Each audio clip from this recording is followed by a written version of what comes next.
mentioned in a previous video that one of my hobbies is taking newspaper clippings, and I showed a brief snippet of what that looks like. I thought I'd take today's video to go a little more in depth into that project, explain a little bit about how I started, why I started, and show you some examples. So I have all my journals here. Well, not all of them. I have my folders where I have my backlog of clippings that need to be transferred into journals. So we'll start there. This is the one for 2023, and I have a major backlog of maybe 8 weeks, like 2 months worth of newspapers from this year that I still need to go through. So that'll be something we do today for today's video. So I mentioned this is 2023, and I've got all the articles that I was interested in saving in here. And we are up to, where do I have a date here? So there's 2 articles per sheet in here, and we are already up to, or only up to February. And this is what we've got. So that should give you a little bit of an idea of how big of a backlog I have.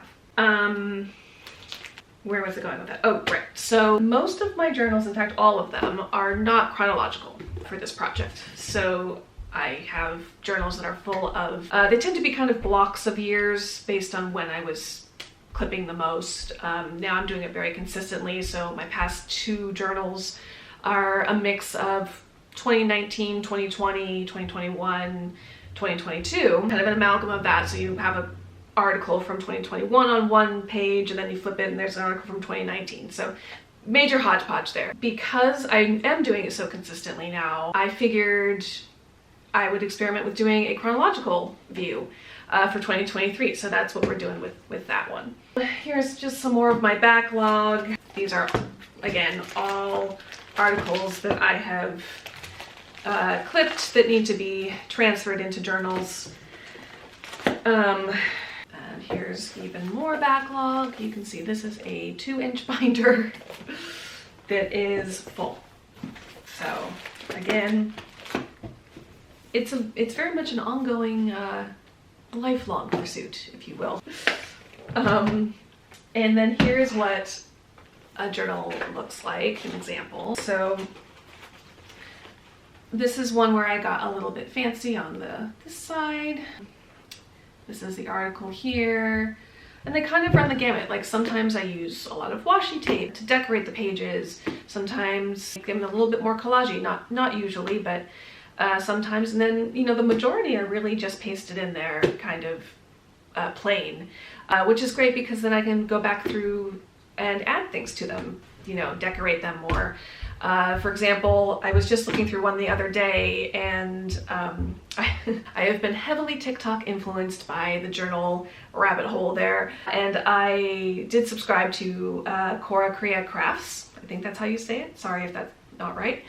And it's a monthly subscription box with journal supplies and papers and washi tapes, all that kind of fun stuff. And the February theme, I believe, was ancient Egypt.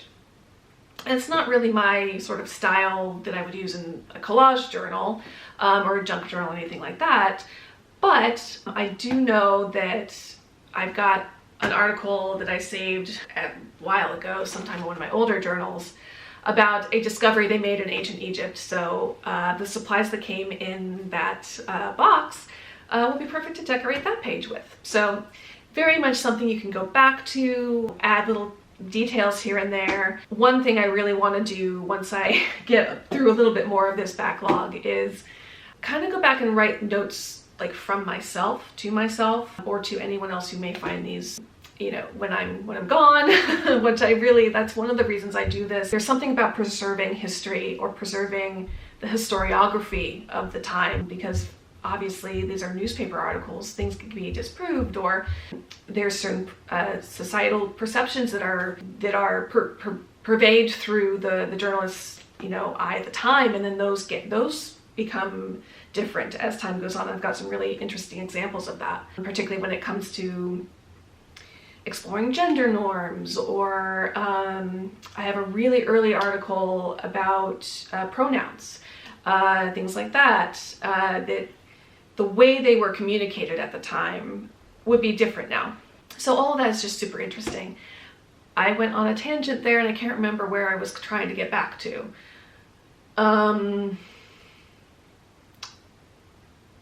What was I saying?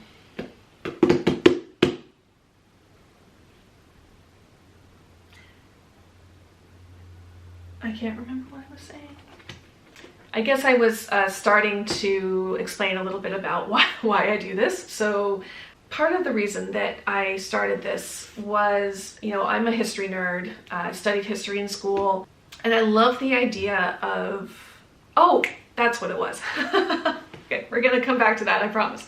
But I was saying how it's a great thing to do because you can always go back to your journals and kind of fill out the blank parts of the pages with little details here and there. And one thing I really want to do is write notes to myself, notes that explain why I saved something, what my interest was at the time. There's a lot of consistency to the type of articles that I save, but I still think there's certain places where it would be really interesting to say, like, you know, at this moment in time, I was really interested in, you know, this subject because of this. Anything like that will personalize what's in here, because it is personal to me. I'm saving what's interesting to me. Because I'm a history nerd, I do try to save now more current event articles than I had previously, just because, you know, that's interesting. It's saving history. I love reading old newspaper articles from like the 40s or the 50s or earlier than that. You know, it's really fascinating to read what was being reported on at the time, and, you know, lets you know what's going on in the world at the time. You know, so I am saving a lot of stuff about Ukraine right now. When I see an article that I feel like, you know, portrays a little bit more about the world stage of the time, I do save it. But my interests tend to be much more on the arts and culture, pop culture, side of things. So the majority is kind of in that vein. I think that's quite a lot of yakking. So why don't we just jump on into some of the 2023 backlog of newspapers to actually clip, and then we'll see where we get. Let's go.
Okay, so we got through that entire stack, and it is now the next Saturday, so I'll have another Sunday coming tomorrow. And here's where we're at. I think we were probably up to, yeah, about here maybe. So we added all of this, and we'll kind of keep going. We're definitely gonna need more than one binder for 2023, but we'll just keep going. I also found, this is my cocktail I made for myself tonight, some fun scrapbook stuff, but yeah, that's it.